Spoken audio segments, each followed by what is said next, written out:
آج ہم لوگ بات کرنے جا رہے ہیں ایسی چیز کی جس چیز کی قسم اللہ نے قرآن میں اٹھائی، اور وہ کیا ہے؟ وقت، جو سب کچھ کھا جاتا ہے۔ چلو آج اکاز میں ایک بیٹھک ہے، یہ سارا کام کل بھی ہو جائے گا۔ ارے چھوڑو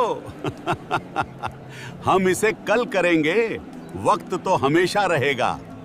کیا تم نے کبھی سوچا ہے کہ سب سے قیمتی چیز کیا ہے؟ پیسہ، شہرت یا زندگی؟ نہیں، بلکہ سب سے قیمتی چیز ہے وقت۔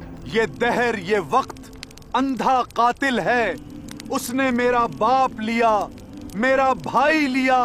سچ کہا، وقت نے ہم سب کو لوٹ لیا، کوئی روک نہیں سکتا اسے۔ اللہ نے قرآن میں وقت کی قسم اٹھائی، سوچو کیوں؟ تو پھر ہم کیا کریں؟ جیو پیو کھاؤ، کل کا کیا بھروسہ، آج جو ہے وہ لے لو۔ والعصر،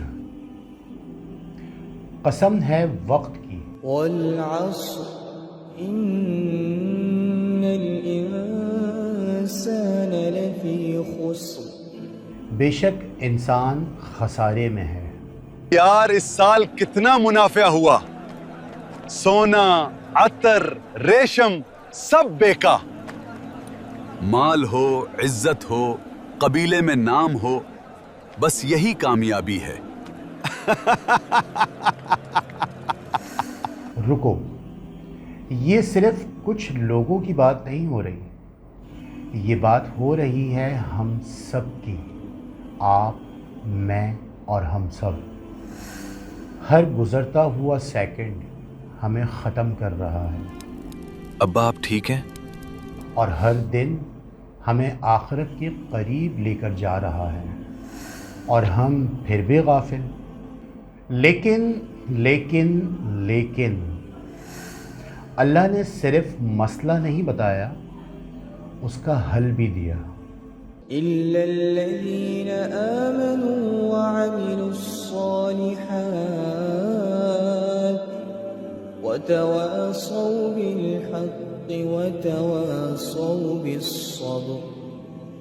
اور اچھے اعمال کیے، مگر وہ لوگ نہیں جو ایمان لائے، اور ایک دوسرے کو نصیحت کی، اور ایک دوسرے کو صبر کی تلقین کی۔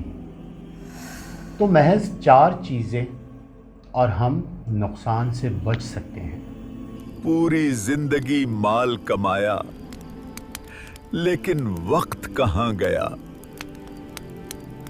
میں نے سوچا تھا کل کروں گا، پرسوں کروں گا، لیکن کل کبھی آیا ہی نہیں۔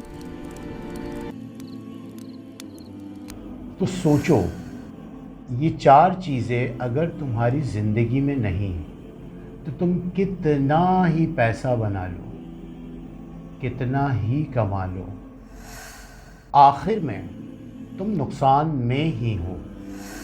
وقت جا رہا ہے اور واپس کبھی نہیں آئے گا۔ آج بھی تمہارے پاس وقت ہے، لیکن کل شاید نہ ہو۔ تو فیصلہ تمہارا ہے کہ وقت کو ضائع کرنا ہے یا اسے جنت کا ذریعہ بنانا ہے۔ Choice is yours.